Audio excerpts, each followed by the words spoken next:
SER Podcast.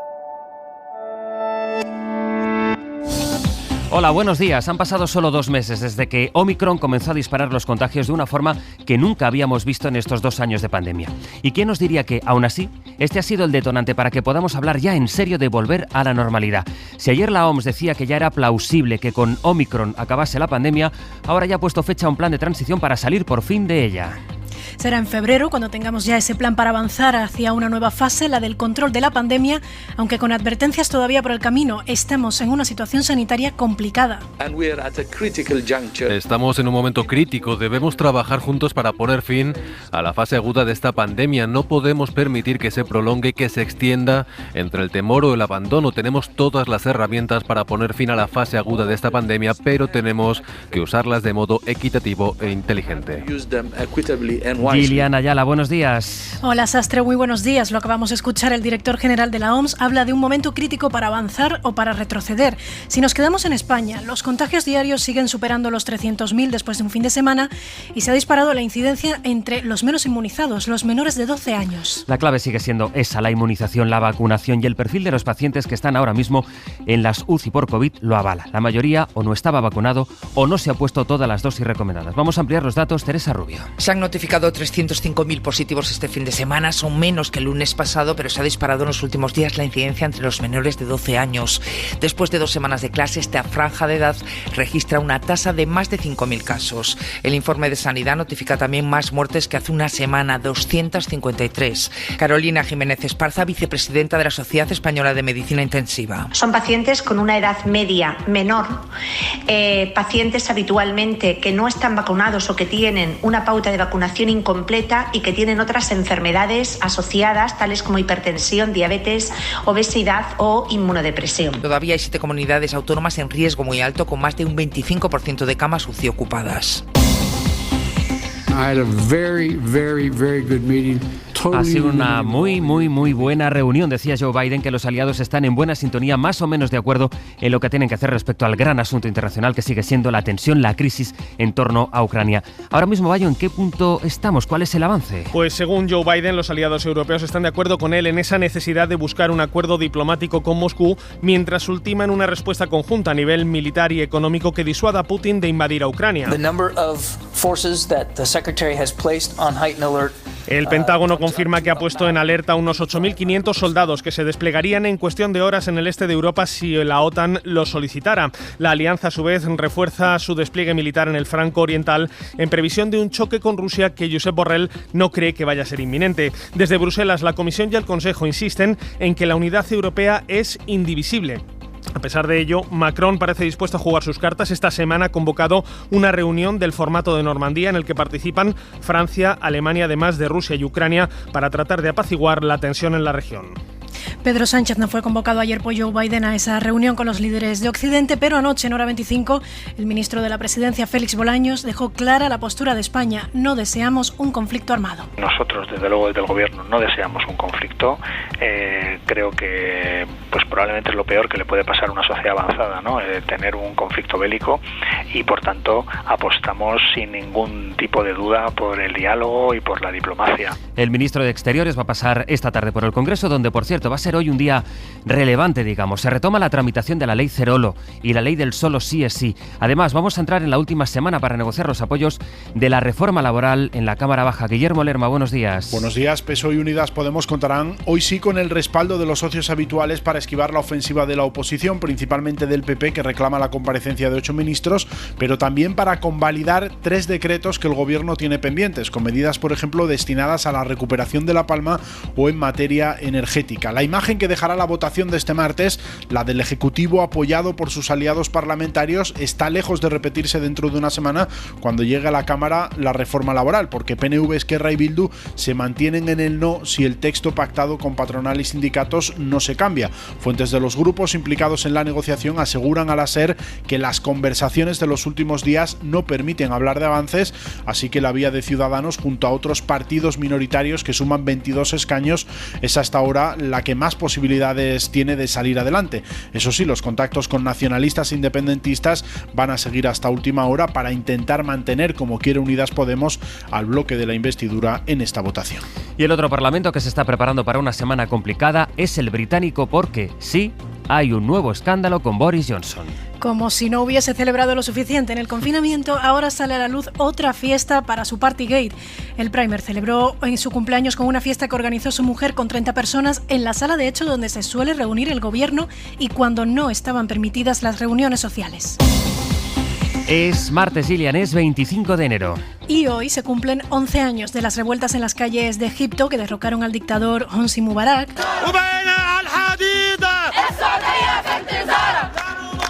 Este es uno de los sonidos que hemos encontrado al acudir a la fonoteca del SER, es el sonido de la Plaza Tahrir en el Cairo, que se convirtió en el epicentro de aquellas manifestaciones, parte de la llamada primavera que se había empezado unos meses antes en Túnez.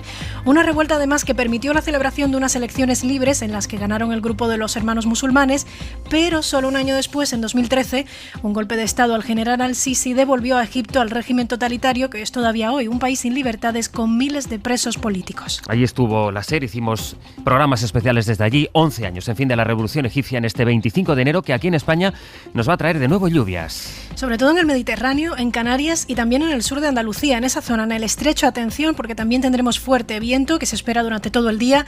En el resto del país la situación será parecida a la de ayer, con sol. Las temperaturas ahora están un poco más frías, hay fuertes heladas en zonas del interior, pero según avance el día, más hacia la mitad de la tarde, los termómetros se van a ir suavizando. Las 7 de Hoy por Hoy. SER Podcast. En menos de una hora, a partir de las 8, vamos a poder entrevistar aquí en Hoy por Hoy a la ministra de Defensa, Margarita Robles, así que le vamos a preguntar por el papel que España juega en la resolución de la crisis en torno a Ucrania, que se va agravando con el paso de los días. Y esta misma tarde, además, va a comparecer en el Congreso, a petición propia, el ministro de Exteriores, José Manuel Álvarez. España, el gobierno lo ha dicho en varias ocasiones, apuesta por una respuesta diplomática y una desescalada de la tensión a través del diálogo. Los recursos militares que está movilizando ya estaban contemplados en las maniobras que se hacen habitualmente como socio de la OTAN, como somos España, y algunas solo se han adelantado y el objetivo es dar estabilidad en las zonas de conflicto. Esa es la postura del gobierno, de eso también hablaremos con la ministra de Defensa, sobre todo después de las críticas que ha recibido por parte de Podemos, en concreto también por parte de Pablo Iglesias. Pues será horas después de la videoconferencia que han mantenido hasta ya muy entrada la noche, como escuchábamos en portada, al presidente de Estados Unidos, los principales líderes europeos y también el secretario general de la OTAN. A esto hay que sumar el anuncio simbólico que conocíamos que ha hecho en las últimas horas Estados Unidos de poner en alerta a 8.500 soldados para que estén preparados en caso de que sea necesario ejecutar un despliegue de emergencia en esa zona. Estados Unidos le pide a miles de tropas que se alisten, pero no le dice nada de esto a sus aliados. En todo caso, el alto representante de la diplomacia europea, que es Josep Borrell, insiste en que por ahora Europa no va a anunciar ninguna sanción y que ya hablarán con Antony Blinken. El secretario de Estado Blinken nos explicará las razones de este anuncio, pero nosotros no vamos a hacer lo mismo porque no tenemos razones específicas para ello. Blinken nos informará y no creo que debamos dramatizar, ya que las negociaciones están en marcha, siguen en marcha y por eso no creo que tengamos que dejar Ucrania e irnos. Sobre el terreno, la realidad es que la OTAN está reforzando la presencia de buques y de aviones de combate en Europa del Este, sobre todo después de que tanto Estados Unidos como Reino Unido tomasen la decisión de evacuar a parte de su cuerpo diplomático en Kiev. Y Rusia responde, y no con medias tintas. El portavoz del Kremlin dice que ahora la posibilidad de llegar a un enfrentamiento armado es más grande que nunca y que para Rusia los responsables de que esta tensión no siga aumentando son Estados Unidos y la OTAN. Vamos en todo caso a Moscú, desde allí informa para la SER Javier González Cuesta. El portavoz del presidente Vladimir Putin, Dmitry Peskov, advirtió ayer de la posibilidad de la guerra porque el apoyo que ha recibido Kiev en los últimos días está alentando a los mandos ucranianos con la cabeza más caliente a preparar una ofensiva contra las regiones separatistas de Donbass. Y esta es una de las líneas rojas más claras para Moscú. La OTAN envió el pasado domingo 80 toneladas de armamento defensivo y el presidente ucraniano Volodymyr Zelensky animó ayer a sus servicios de inteligencia a pasar a la ofensiva para proteger sus intereses nacionales. Por su parte, Moscú y las repúblicas separatistas llevan semanas hablando de supuestas provocaciones de la OTAN para justificar una intervención rusa. El portavoz de Putin también comentó las palabras del almirante alemán que dimitió tras decir que es imposible el regreso de Crimea a Ucrania. No todo está perdido, hay gente seria y capacitada para hablar de la realidad, dijo Peskov. Mientras, continúan llegando tropas a Bielorrusia para las maniobras masivas de febrero y una veintena de navíos rusos han iniciado otros ejercicios militares en el Báltico. La tensión en la frontera ya se está trasladando también a las bolsas. Los parques de París, Milán y Frankfurt se han hundido un 4% y en España el IBEX se ha dejado más de un 3%. Su peor jornada en 2 meses, no caía tanto desde que estalló Omicron. Desde hoy Europa ya deja de usar el mapa de contagios para guiarse en la gestión de la pandemia y para establecer las normas de entrada a otro país dentro de la Unión. Ahora las reglas para viajar van a pasar por ser la validez del pasaporte COVID y ya no, por tanto, por las cuarentenas. Es un nuevo paso para esa gripalización de la pandemia, para tratarla como una gripe, sobre todo después de que la OMS dijese que ahora sí es plausible de que la pandemia acabase después de esta ola de Omicron. No el virus, pero sí la pandemia. De momento, si nos fijamos en los datos de las últimas horas, hay tendencias muy distintas según el país. Alemania, por ejemplo, que acaba de notificar a primera hora de la mañana un nuevo récord de contagios y, por ejemplo, en otros países bajan, pero esa caída de positivos es mínima. Sohaib Nadi, hola. ¿Qué tal? Buenos días. Alemania ha notificado casi 127.000 nuevos contagios en tan solo un día, que son 52.000 más que el lunes anterior, y no solo contagios, porque en una semana también ha subido el número de muertos. En Francia también han bajado ligeramente los contagios, aunque sí que es verdad que durante el fin de semana se realizan menos pruebas, por lo que los datos de hoy revelarán si la tendencia continúa a la baja. Aunque eso sí, en cuanto a muertos, han batido un récord con 393 muertes. Casos distintos son los de Italia, donde se consolida esa tendencia por debajo de la barrera de los 200.000. El gobierno de Mario Draghi ha indicado que la curva de contagios en ese país se está doblegando al superar ya el pico de casos positivos. En Reino Unido, donde Johnson ya ha dicho que los viajeros del extranjero que estén vacunados pueden entrar a Inglaterra sin una PCR, caen también los casos positivos. Y en Estados Unidos, un artículo publicado por el New York Times ha publicado un informe que muestra un patrón de baja en los contagios por Omicron en todo el país. En las últimas semanas han pasado de 800.000 casos de media en un solo día a 700.000. Señala este artículo un comportamiento similar al que se ha visto en Sudáfrica, donde se detectó por primera vez la variante Omicron. Veremos qué es lo que acaba sucediendo. Gracias, Sohaib. 2 años ya de pandemia y la poca inversión que las administraciones públicas han hecho en este tiempo en los servicios públicos está llevando al límite a sus trabajadores. Cataluña es un buen ejemplo. Ayer protestaron sus profesores, hoy lo harán sus enfermeros y las enfermeras, que denuncian que no hay recursos suficientes en los hospitales y tampoco en los centros de salud. Y atención a lo que está sucediendo en Euskadi. Faltan 200 médicos de atención primaria en toda la comunidad, que son muchísimos. El Departamento de Salud vasco dice que no encuentra facultativos ni allí ni en el resto de España. ¿Y por qué? Pues porque según los sindicatos pagan tan mal y son tan precarios que nadie quiere optar a ese puesto. Bilbao, Isabel León, Egunon. ¿Qué tal, Egunon? Una realidad vista desde 2 puntos de vista. La consejera recogía el guante de las movilizaciones de ayer diciendo que el problema en la atención primaria no es estructural y que no hay cómo completar las plazas. Hay una escasez de profesionales fundamental para dar respuesta rápida en una situación, esta sí es coyuntural, de mayor necesidad, y es la de facultativos, y esa no se puede sustituir. Cifró las carencias en 198 exactamente, pero claro, hay quien explica que el problema es anterior y que tiene un porqué. Amaya Mayor, Sache. Cada vez se está desprestigiando más este ámbito y las personas no quieren ir, lo vemos en los concursos de traslado, que los puestos de atención primaria se están quedando desiertos, y hablas con los compañeros y compañeras que trabajan allí y te dicen, yo es que me quiero ir al hospital porque esto ya no es atención primaria, esto es atención de guerra. Otro escenario está en las universidades, donde cada vez se demanda menos la especialidad en atención primaria. Eso en Euskadi y en Andalucía. Los sindicatos denuncian que es tal la precariedad en el sistema andaluz de salud, responde, que no es sostenible seguir contratando a personal sanitario por horas. Piden que al menos puedan tener un contrato a media jornada. Radio Sevilla, Elena Carazo. Buenos días, Elena. Buenos días.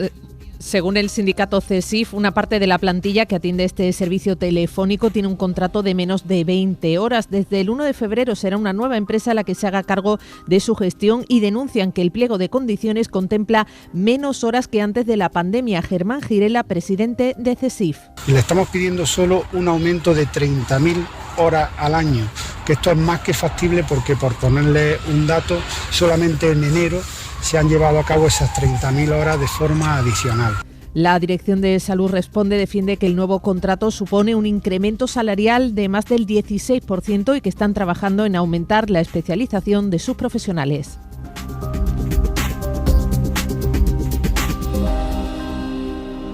Hoy por hoy, con José Luis Sastre. La Iglesia española ha acordado con el Gobierno devolver casi 1.000 bienes que la propia Iglesia ha reconocido que tiene pero que no debería tener. Es un primer paso, pero el acuerdo contempla la devolución de solo 1 millar de los casi 100.000 bienes inmatriculados por la Iglesia. Esa es precisamente la crítica que hacía ayer en Hora 14 Antonio Manuel Rodríguez, el coordinador de la plataforma Recuperando, que es la que más se ha movilizado para que la Iglesia devuelva los edificios inmatriculados. Inscribir sin prueba es inconstitucional. Y eso no es negociable. Y la mayoría de los bienes que se han inmatriculado son dominio público. Y el dominio público tampoco es negociable. Es decir, no es una sede la negociación para resolver esta cuestión. Es el Congreso y el Gobierno. Son las medidas legislativas y no un acuerdo entre partes sobre algo sobre lo que no se puede negociar. Vamos ahora a Cataluña porque sigue dando explicaciones el Govern por los cambios que ha hecho el conseller de Interior en la cúpula de los Mossos. En la policía catalana hablan de purga, pero ayer el conseller lo negó categóricamente. Dijo Barcelona, Sergi López, buen día. Bon dia. El conseller Joan Ignasi Elena dijo en el Parlament que es normal hacer cambios y aseguró que no ha castigado a nadie, a pesar de que entre los relevos que ha hecho envió al intendente que ha investigado a diversos dirigentes independentistas a la comisaría de Rubí. Al contrario, afirma que protegerá las investigaciones que hagan los Mossos. El conseller Interior no ha de conocer las Dice Elena que el conseller de Interior no ha de conocer las investigaciones que se hacen ni quién las hace. Y para redoblar su teoría aseguró que doblará el número de agentes que investigan casos de corrupción. Una investigación policial es la que está en marcha en Alemania, donde se está investigando todavía la motivación del ataque de un estudiante en la Universidad de Heidelberg, que mató ayer a otra estudiante e hirió a otros 3 más. Información desde Berlín de nuestra corresponsal Carmen Viñas. La tragedia vivida en el campus de Heidelberg pudo haber sido una masacre mayor. El presunto autor del tiroteo, un estudiante alemán de 18 años, portaba 2 rifles que había comprado en el extranjero poco antes del crimen. Ni él ni sus familiares tenían licencia de armas y portaba una mochila con más de 100 cartuchos. Entró al auditorio del campus donde se celebraba una clase y abrió fuego. Una joven de 23 años falleció posteriormente en el hospital y otras 3 personas resultaron heridas. El atacante abandonó rápidamente el edificio universitario y se disparó a sí mismo. La policía encontró su cuerpo después en el jardín botánico del campus junto a la mochila. Según fuentes de la investigación, antes del crimen el asesino había escrito un mensaje de WhatsApp en el que decía que había llegado el momento de castigar a la gente y que no quería ser enterrado. Por el momento no hay indicios de un trasfondo político o religioso. Y en Estados Unidos, finalmente un jurado popular de Georgia va a investigar al expresidente Donald Trump para esclarecer si él o parte de su equipo intervino de alguna forma en el proceso electoral de noviembre de 2020. La semana pasada una fiscal había pedido la creación de este jurado y hoy ya es oficial. Suscríbete a las 7 de Hoy por Hoy. Todos los episodios y contenidos adicionales en la app de Cadena SER y en nuestros canales de Apple Podcast, Spotify, iVoox, Google Podcast y YouTube. Escúchanos en directo en la SER de lunes a viernes a las 7 de la mañana. Cadena SER. La radio.